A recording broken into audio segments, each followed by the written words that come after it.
Assalamualaikum warahmatullahi wabarakatuh. My name is Nur Sharina Huda binti Abdul Malik.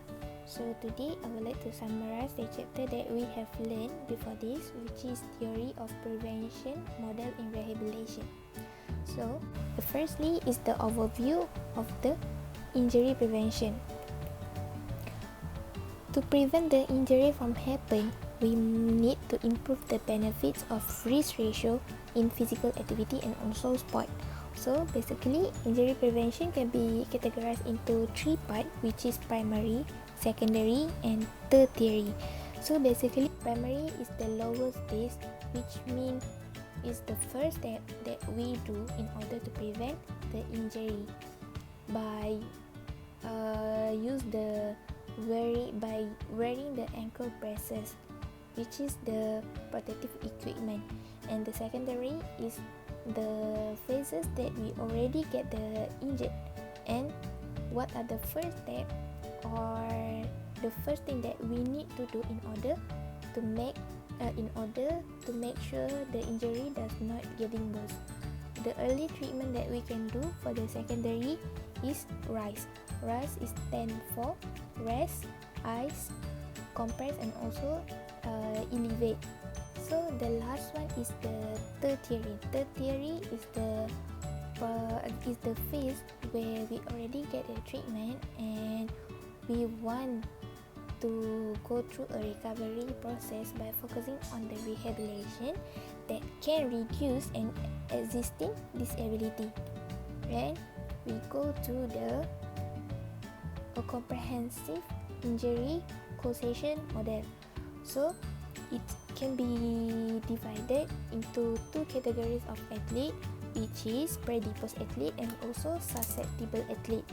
For the predisposed athlete, the injury is caused by the attitude or the action or the condition by the athlete itself, and the susceptible is the injury that caused by a particular thing. So predisposed athlete can be look into two factors, which is internal factor and also external factor. Internal factor is for example age. So for those who are elderly or older, is tendency to get the injury is high. And for health, for those who have a poor background of health condition, the chances of getting injury is high. So by we know the internal and external factor, we can prevent from it from happen. And for the external factor is human factor, protective equipment, sport equipment of environment. If the sport equipment, when we use the equipment that already damaged, but we keep continue using it, and probably we can get the injury by using the equipment that does not safe for us to use, or environment, weather. Okay, for the susceptible athlete, it have inciting event, for example the player or the opponent behavior. So if the player is hostile, we will not be able to control it. So the tendency for us to get the injury is quite high too. Okay, and for the strategies, elicit intrinsic or extrinsic risk factor of injury to avoid from us or reduce the chances of we get the injury. The first step that we can do is do a proper warm-up and stretching, and also we use the suitable equipment that for a particular sport, and protective equipment. So the lastly is strategies to elicit intrinsic or extrinsic risk factors of injury, which is the first thing we can do by doing a proper warm-up, stretching, protective equipment, psychology, nutrition, and others. So all of this will be explained by my friend, which is Fami. Thank you. Hi, Assalamualaikum warahmatullahi wabarakatuh. So today I will move to warm up. So for warm up is the most effective thing before we do any exercise. There are two types of warm up, which is general warm up and specific warm up. For general warm up, it includes the leisure exercise such as jogging and stretching. For specific exercise or specific warm up, it will include the exercise which is related to the sport itself. So for warm up, there are many benefits that we will get if we doing warm up before exercise, such as it will increase our blood flow, increase our circulation, and increase our oxygen delivery. Next, we go to stretching. So stretching is the most important thing. As we know, we will do stretching after we do warm up, so that it will make us easy to do any activity.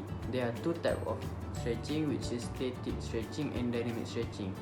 So there are few basic principles of stretching, which is we have to warm up before exercise, then we have to stretch before and after exercise, then we have to stretch gently and slowly so that we will not overdo our body. Next, we will do stretch to the point of tension but never pain, which means that we do stretching but not until we feel pain. Just as long as we feel the stretch happen, then it's okay. So next, we go to tapping and bracing. So it is used to restrict undesired, potentially harmful motion and only allow desired motion. So there are two purposes of tapping and bracing, which is it is used as preventative measure in high risk activity and also used as a protective mechanism in healing process. So for protective equipment is designed to shield various parts of body against injury without interfering sporting activity.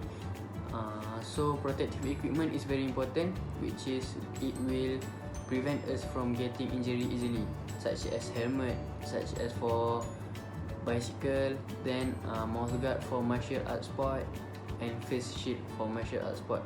So all of this is to avoid injury to happen in our body part.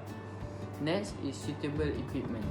Suitable equipment such as running shoes, football boots for soccer, running shoes for marathoner, sky boot, and tennis racket for tennis sport. So this is very important so that we will avoid injury. As we know, if we play soccer but we use running shoes, we will actually slip and fall down, then it will increase the risk of injury. So if we use football boot, it will it will make our movement easier and will improve our performance and prevent from injuries. Bismillahirrahmanirrahim. My name is Assalamualaikum. My name is Haziq Izzuddin bin Zamrin and I am from SR 113 4C. Today, I will explain to you what I was learned last week, which is the topic is theory of prevention model in rehabilitation. Okay, and now I will summarize to you about appropriate surfaces. Appropriate surfaces is play their roles to lead our performance better. So, if we perform on the inappropriate surfaces, it will lead us to get an injury.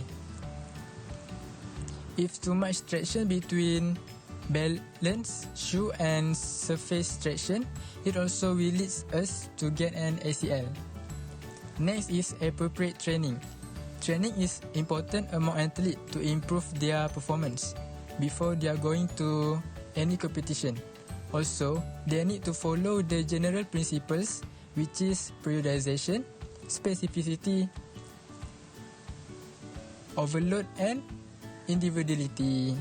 Besides that, to have an efficient and effective training, the athletes must have an enough rest or recovery after doing a training. This is because to generate their energy back. On psychology also can lead an athlete to get an injury, such as excessive arousal. Excessive arousal is when the athlete is too confident to perform on the big competition and they over of confident, and it also can lead them to get an injury. Besides that, under arousal, which is when the athletes don't get an proper warm up or don't do enough warm up, it also to lead the athletes to get an injury. Athlete also needs to keep their routine nutrition, because nutrition also can lead to injury, such as eating disorder, especially for female athletes, which leads to stress fracture. That's all from us for the topic we have learned last week, which is theory of prevention model in rehabilitation. Assalamualaikum warahmatullahi wabarakatuh.